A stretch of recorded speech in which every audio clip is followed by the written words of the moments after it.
What's up, you guys? My name is Dise. In this video, I'll be sharing my once in a lifetime, never happening again experience with the Nigerian police. So this is a get ready with me video. I'll be doing my makeup while I'm, narrating this tale. And as a disclaimer, I am not a makeup artist. So in case you see my brows and they're asking some questions, let's just let it go. Just look the other way. It's totally alright. Already applied foundation and I'll just be like going in with the other things.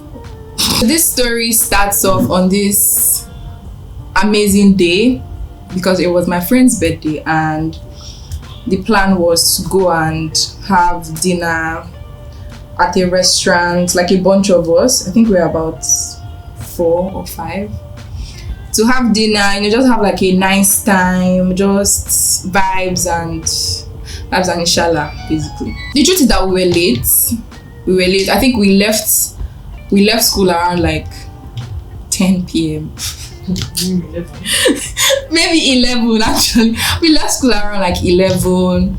We struggled to actually find a place that was open. We now got to, I think it was Lagoon Restaurant, and had dinner, took pictures, had a good time, cake, everything was involved. It was a nice time. When this thing happened, this was, I think we were in 200 level. Uber wasn't like active. Uber wasn't like, it's not like now that everybody just like knows Uber and Bolt. And we're still young. We took a cab from the restaurant heading back to school, and on the way, I was actually sleeping in this car. And next thing I saw like lights, like flashing, like torchlights. I rose from my sleep. Next second, everybody get down. What's going on? That's how they started though. Who are you? Their normal style. Who are you? What are you doing? Still return to, we are Ashawo, we are up to something, we are up to no good. And we're even trying to say, no, we are coming from like a friend's birthday. In fact, this is even cake. Look at the cake, showing them cake. So we are nothing. To be honest, this Uber man, he spoiled everything for us. Because he kept shouting, we know our rights.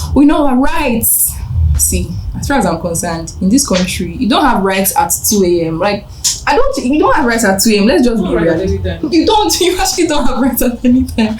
And he kept shouting, we know our rights, that he's Uber. And then the people were like, Uber? What's Uber? Is it UBA? Are you working with you? There was just like a lot of confusion. The scary part about this thing is that these officers were drunk, that you smell them, and they were carrying guns. We were just scared. Another batch of like officers now came in with this pickup. We now saw this woman. We're now like, okay, there's a woman here who should be like sympathetic to her situation. We explained to her that look, we are just here like for someone's birthday. We don't really have like any ill intentions. My dear sisters and brothers, that was even the worst one, because that one she didn't even just want to hear anything. That's how we saw ourselves. In fact, this is traumatic to actually think about. So at a point we're just like standing still, like trying to talk to the woman, and next thing they start pushing us. And that was to bring 30k each first.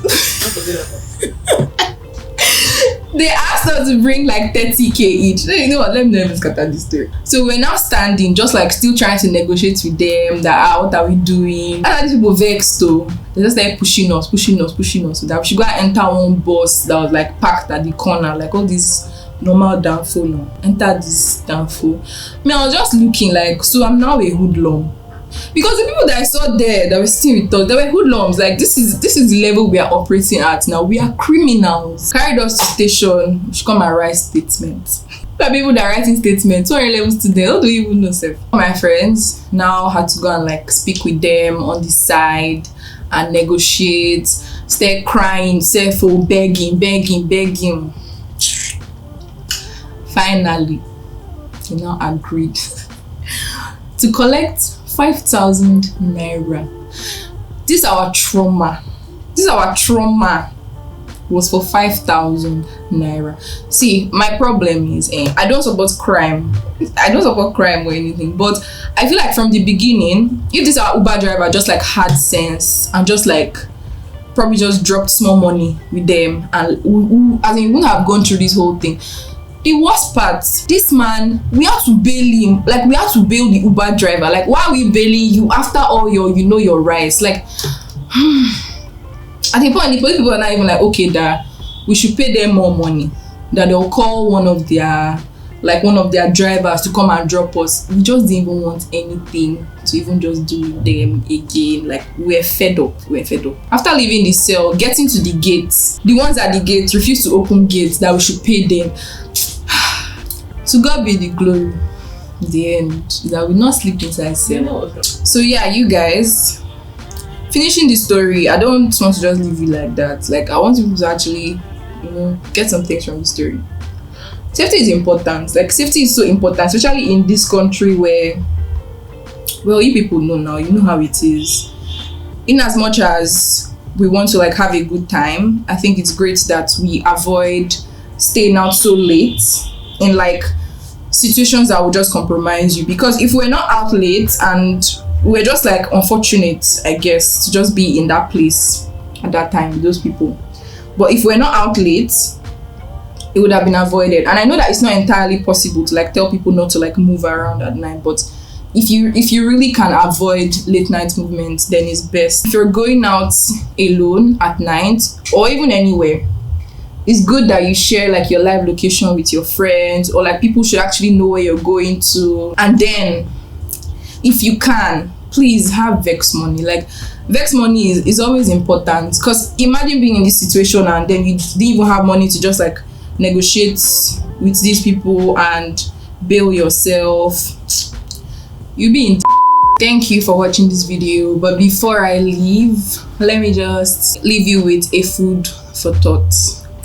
Okay, so what do you call a Nigerian that is too clean?